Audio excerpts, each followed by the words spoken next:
When Jesus entered the temple courts, he began to drive out those who were selling.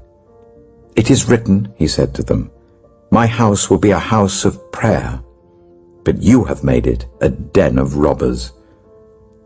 Every day he was teaching at the temple, but the chief priests, the teachers of the law, and the leaders among the people were trying to kill him. Yet they could not find any way to do it, because all the people hung on his words. Luke chapter 20. One day, as Jesus was teaching the people in the temple courts and proclaiming the good news, the chief priests and the teachers of the law, together with the elders, came up to him. "Tell us by what authority you are doing these things," they said. "Who gave you this authority?" He replied, "I will also ask you a question. Tell me, John's baptism, was it from heaven or of human origin?" They discussed it among themselves and said, "If we say from heaven, he will ask, 'Why didn't you believe him?' But if we say of human origin, all the people will stone us, because they are persuaded that John was a prophet." So they answered, "We don't know where it was from." Jesus said, "Neither will I tell you by what authority I am doing these things." He went on to tell the people this parable. A man planted a vineyard, rented it to some farmers, and went away for a long time. At the harvest time he sent a servant to the tenants, so that they would give him some of the fruit of the vineyard. But the tenants beat him and sent him away empty-handed. He sent another servant, but that one also they beat and treated shamefully and sent away empty-handed. He sent still a third, and they wounded him and threw him out. Then the owner of the vineyard said, "What shall I do? I will send my son whom I love. Perhaps they will respect him." But when the tenants saw him, they talked the matter over. "This is the heir," they said. "Let's kill him, and the inheritance will be ours." So they threw him out of the vineyard and killed him. What then will the owner of the vineyard do to them? He will come and kill those tenants and give the vineyard to others. When the people heard this, they said, "God forbid." Jesus looked directly at them and asked, "Then what is the meaning of that which is written? The stone the builders rejected has become the cornerstone. Everyone who falls on that stone will be broken to pieces. Anyone on whom it falls will be crushed." The teachers of the law and the chief priests looked for a way to arrest him immediately, because they knew he had spoken this parable against them. But they were afraid of the people. Keeping a close watch on him, they sent spies who pretended to be sincere. They hoped to catch Jesus in something he said, so that they might hand him over to the power and authority of the governor. So the spies questioned him. "Teacher, we know that you speak and teach what is right, and that you do not show partiality, but teach the way of God in accordance with the truth. Is it right for us to pay taxes to Caesar or not?" He saw through their duplicity and said to them, "Show me a denarius. Whose image and inscription are on it?" "Caesar's," they replied. He said to them, "Then give back to Caesar what is Caesar's, and to God what is God's." They were unable to trap him in what he had said there in public, and astonished by his answer, they became silent. Some of the Sadducees, who say there is no resurrection, came to Jesus with a question. "Teacher," they said, "Moses wrote for us that if a man's brother dies and leaves a wife but no children, the man must marry the widow and raise up offspring for his brother. Now there were 7 brothers. The first one married a woman and died childless. The second and then the third married her, and in the same way the 7 died, leaving no children. Finally the woman died too. Now then, at the resurrection, whose wife will she be, since the 7 were married to her?" Jesus replied, The people of this age marry and are given in marriage. But those who are considered worthy of taking part in the age to come and in the resurrection from the dead will neither marry nor be given in marriage. And they can no longer die, for they are like the angels. They are God's children, since they are children of the resurrection. But in the account of the burning bush, even Moses showed that the dead rise. For he calls the Lord the God of Abraham and the God of Isaac and the God of Jacob. He is not the God of the dead, but of the living, for to him all are alive. Some of the teachers of the law responded, "Well said, teacher." And no one dared to ask him any more questions. Then Jesus said to them, "Why is it said that the Messiah is the son of David? David himself declares in the book of Psalms, 'The Lord said to my Lord, sit at my right hand until I make your enemies a footstool for your feet.' David calls him Lord. How then can he be his son?" While all the people were listening, Jesus said to his disciples, "Beware of the teachers of the law. They like to walk around in flowing robes and love to be greeted with respect in the marketplaces and have the most important seats in the synagogues and the places of honor at banquets. They devour widows' houses and for a show make lengthy prayers. These men will be punished most severely." Luke chapter 21. As Jesus looked up, he saw the rich putting their gifts into the temple treasury. He also saw a poor widow put in 2 very small copper coins. "Truly I tell you," he said, "this poor widow has put in more than all the others. All these people gave their gifts out of their wealth, but she, out of her poverty, put in all she had to live on." Some of his disciples were remarking about how the temple was adorned with beautiful stones and with gifts dedicated to God. But Jesus said, "As for what you see here, the time will come when not one stone will be left on another. Every one of them will be thrown down." "Teacher," they asked, "when will these things happen? And what will be the sign that they are about to take place?" He replied, "Watch out that you are not deceived. For many will come in my name, claiming, 'I am he,' and 'the time is near.' Do not follow them. When you hear of wars and uprisings, do not be frightened. These things must happen first, but the end will not come right away." Then he said to them, "Nation will rise against nation and kingdom against kingdom. There will be great earthquakes, famines and pestilences in various places, and fearful events and great signs from heaven. But before all this, they will seize you and persecute you. They will hand you over to synagogues and put you in prison, and you will be brought before kings and governors, and all on account of my name. And so you will bear testimony to me.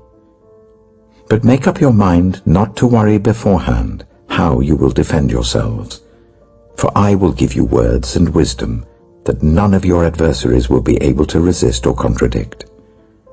You will be betrayed even by parents, brothers and sisters, relatives and friends, and they will put some of you to death.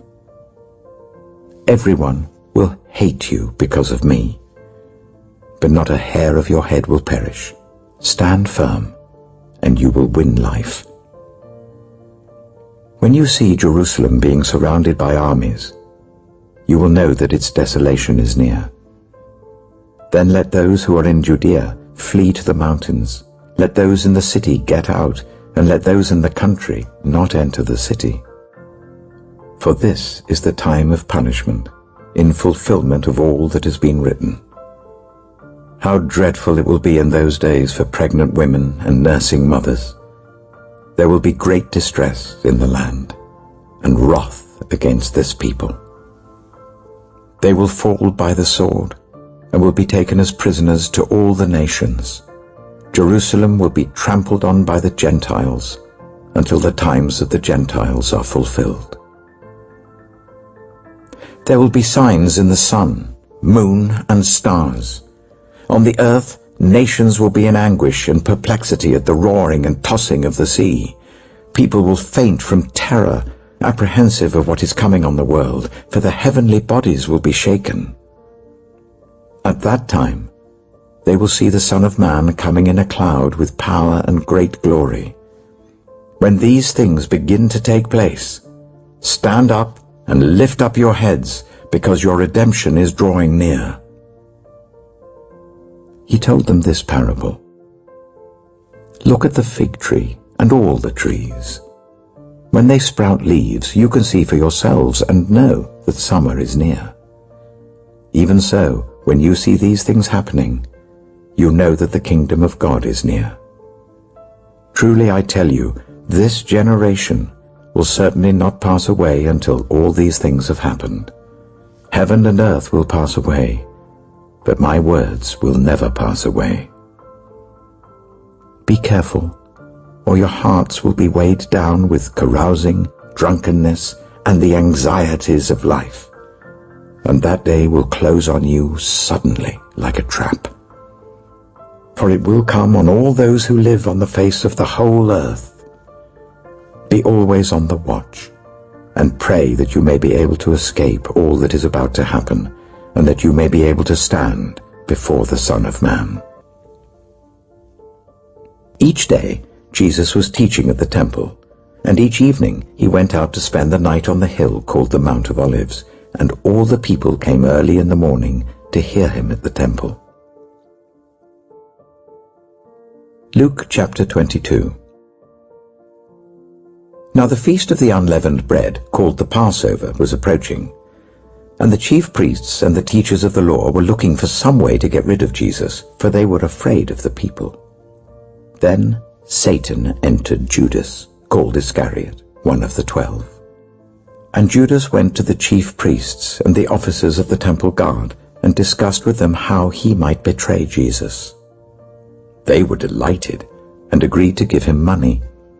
He consented, and watched for an opportunity to hand Jesus over to them when no crowd was present. Then came the day of unleavened bread on which the Passover lamb had to be sacrificed. Jesus sent Peter and John, saying, "Go and make preparations for us to eat the Passover." "Where do you want us to prepare for it?" they asked. He replied, "As you enter the city, a man carrying a jar of water will meet you. Follow him to the house that he enters, and say to the owner of the house, 'The teacher asks, where is the guest room where I may eat the Passover with my disciples?' He will show you a large room upstairs, all furnished. Make preparations there." They left and found things just as Jesus had told them. So they prepared the Passover. When the hour came, Jesus and his apostles reclined at the table, and he said to them, "I have eagerly desired to eat this Passover with you before I suffer. For I tell you, I will not eat it again until it finds fulfillment in the kingdom of God." After taking the cup, he gave thanks and said, "Take this and divide it among you. For I tell you, I will not drink again from the fruit of the vine until the kingdom of God comes." And he took bread, gave thanks and broke it, and gave it to them, saying, "This is my body given for you. Do this in remembrance of me." In the same way, after the supper, he took the cup, saying, "This cup is the new covenant in my blood, which is poured out for you. But the hand of him who is going to betray me is with mine on the table. The Son of Man will go as it has been decreed, but woe to that man who betrays him." They began to question among themselves which of them it might be who would do this. A dispute also arose among them as to which of them was considered to be greatest. Jesus said to them, "The kings of the Gentiles lord it over them, and those who exercise authority over them call themselves benefactors. But you are not to be like that. Instead, the greatest among you should be like the youngest, and the one who rules like the one who serves. For who is greater, the one who is at the table or the one who serves? Is it not the one who is at the table? But I am among you as one who serves. You are those who have stood by me in my trials, and I confer on you a kingdom, just as my Father conferred one on me, so that you may eat and drink at my table in my kingdom, and sit on thrones, judging the 12 tribes of Israel. Simon, Simon, Satan has asked to sift all of you as wheat. But I have prayed for you, Simon, that your faith may not fail. And when you have turned back, strengthen your brothers. But he replied, Lord, I'm ready to go with you to prison and to death. Jesus answered, I tell you, Peter, before the cock crows today, you will deny 3 times that you know me. Then Jesus asked them, When I sent you without purse, bag, or sandals, did you lack anything? Nothing, they answered. He said to them, But now, if you have a purse, take it, and also a bag. And if you don't have a sword, sell your cloak and buy one. It is written, and he was numbered with the transgressors. And I tell you that this must be fulfilled in me. Yes, what is written about me is reaching its fulfillment. The disciples said, See, Lord, here are 2 swords. That's enough, he replied. Jesus went out as usual to the Mount of Olives, and his disciples followed him. On reaching the place, he said to them, Pray that you will not fall into temptation. He withdrew about a stone's throw beyond them, knelt down, and prayed, Father, if you are willing, take this cup from me. Yet not my will, but yours be done. An angel from heaven appeared to him and strengthened him, and being in anguish, he prayed more earnestly, and his sweat was like drops of blood falling to the ground. When he rose from prayer and went back to the disciples, he found them asleep, exhausted from sorrow. Why are you sleeping? He asked them. Get up and pray, so that you will not fall into temptation. While he was still speaking, a crowd came up, and the man who was called Judas, one of the 12, was leading them. He approached Jesus to kiss him, but Jesus asked him, Judas, are you betraying the Son of Man with a kiss? When Jesus' followers saw what was going to happen, they said, Lord, should we strike with our swords? And one of them struck the servant of the high priest, cutting off his right ear. But Jesus answered, No more of this. And he touched the man's ear and healed him. Then Jesus said to the chief priests, the officers of the temple guard, and the elders who had come for him, Am I leading a rebellion, that you have come with swords and clubs? Every day I was with you in the temple courts, and you did not lay a hand on me. But this is your hour, when darkness reigns. Then, seizing him, they led him away and took him into the house of the high priest. Peter followed at a distance.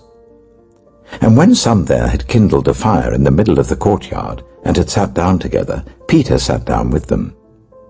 A servant girl saw him seated there in the firelight. She looked closely at him and said, This man was with him. But he denied it. Woman, I don't know him, he said. A little later someone else saw him and said, You also are one of them. Man, I am not, Peter replied. About an hour later another asserted, Certainly this fellow was with him, for he is a Galilean. Peter replied, Man, I don't know what you're talking about. Just as he was speaking, the cock crowed. The Lord turned and looked straight at Peter. Then Peter remembered the word the Lord had spoken to him. "Before the cock crows today, you will disown me 3 times." And he went outside and wept bitterly. The men who were guarding Jesus began mocking and beating him. They blindfolded him and demanded, "Prophesy, who hit you?" And they said many other insulting things to him. At daybreak, the council of the elders of the people, both the chief priests and the teachers of the law, met together, and Jesus was led before them. "If you are the Messiah," they said, "tell us." Jesus answered, "If I tell you, you will not believe me. And if I asked you, you would not answer. But from now on, the Son of Man will be seated at the right hand of the mighty God." They all asked, "Are you then the Son of God?" He replied, "You say that I am." Then they said, "Why do we need any more testimony? We have heard it from his own lips."